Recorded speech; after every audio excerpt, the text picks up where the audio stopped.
Bismillahirrahmanirrahim. Adam бұл жашоодо башка адамдардын тажрыйбасынан пайдаланып, өзү кайрадан ошончо жылды тажрыйбадан өткөзүп отурбастан, көп жылды кыскартып, убакытты кетирбестен пайдаланса болот.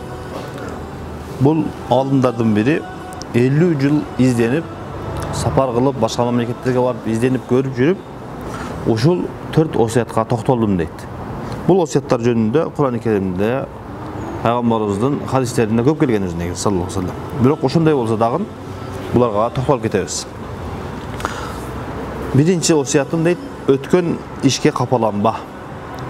Өткөндүн баарын бир капка салып, оозун бууп, унутуу ааламына таштап кой дейт. Алардын баарын унут дейт. Карасаңыз, сүйүктүү пайгамбарыбыз саллаллаху алейхи ва салламга кандай кыйынчылыктар келди. Өзünün жубайынан, балдарынан, өзünün авасынан, досторунан, жеринен, ушулардын бардыгынан айрылган убакта, душмандардын бардыгы курчап турган убакта Алла Таала ла тахзан инналлаха ма'на, кайгырбагын, капаланбагын, Аллах Таала силер менен бирге дейт. Бул биринчи осуят. Демек бизге кандай кыйынчылык келбесин пайгамбарыбызга салыштырмалуу.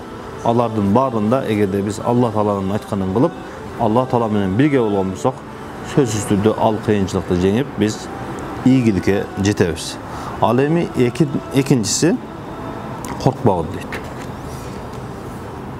Келечектен коркпогон дейт. Инсандын рызкысыны, ден соолугуну, жашоосуну Алла Таалам өз кепилдигин алган. Эч ким бирөөгө жазылган рызкыны, бирөөгө жазылган өмүрдү кыскартып же рызкыны көбөйтүп жибере албайт. Эгерде момун мусулманда ушул ишенич бар өз негизи. Ошол ишеничи күчтүү болсо, эч качан коркпойт келечектен. Келечекте бала чака мемне болот, өзү мемне болот деп коркпостон ар дайым Алла Таалага тобокел кылып жашайт. Ошон үчүн хадистерде келгендей, эгерде силер чымчык сыяктуу, чымчык сымал эрте менен чыкканыңарда тобокел кылып чыксаңар дейт. Ошол чымчыктар үйүнө кечинде кандай эрте менен тобокел кылып чыгып, кечинде кандай тоюп кайтса, силерге дагы Алла Тааланын рызкысы, берешендиги ошондой жетип турат дейт. Ал эми үчүнчүсү ачууланба. Пайгамбарыбыз саллаллаху алейхи ва салламга бир сахаба келип айтат: "О Алла Тааланын элчиси, мага осият кылың" дейт.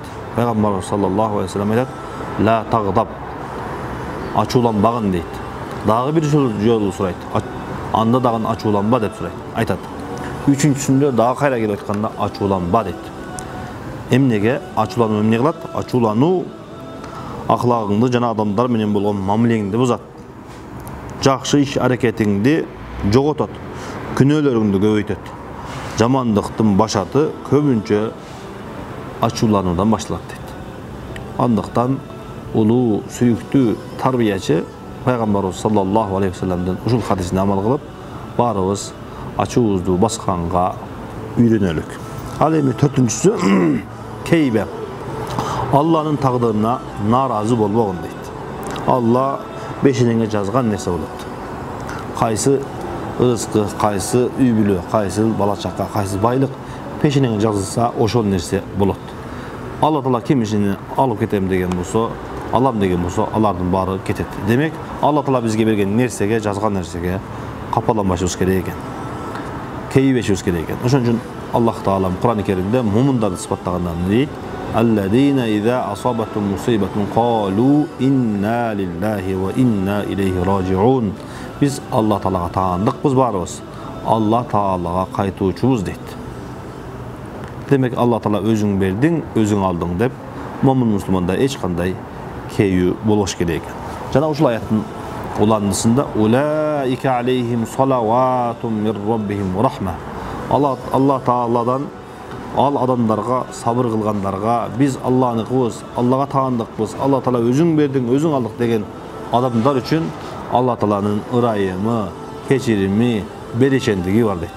Аллах Таалам барыбызды ушул өзүнүн ырайымынан алыстатпасын. Ассаламу алейкум ва рахматуллахи ва баракатух.